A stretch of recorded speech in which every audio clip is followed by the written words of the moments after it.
বন্ধুরা, মনে রাখবা, জীবনে কিছু পথ তোমাকে একাই পাড়ি দিতে হবে।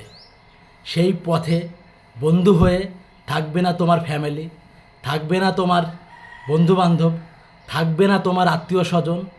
তুমি যখন বেকারের মতো ঘুরে বেড়াবে, তুমি যখন কর্মের জন্য হনন করে ঘুরে বেড়াবে, কেউ তোমার দেখার থাকবে না। সবাই মনে করবে যে তোমার ভিতরে কি চলছে সেটা বোঝার ক্ষমতা তারা কখনোই দেখাবে না। তাই তোমাকে সবসময় নিজের চিন্তা বুদ্ধি খাটিয়ে নিজের পদক্ষেপ, নিজের শিক্ষা, নিজের দীক্ষা নিয়ে তোমাকে সামনের দিকে এগিয়ে যেতে হবে। চিন্তা করা যাবে না যে কে আমার পাশে থাকলো, কে আমার পাশে থাকলো না।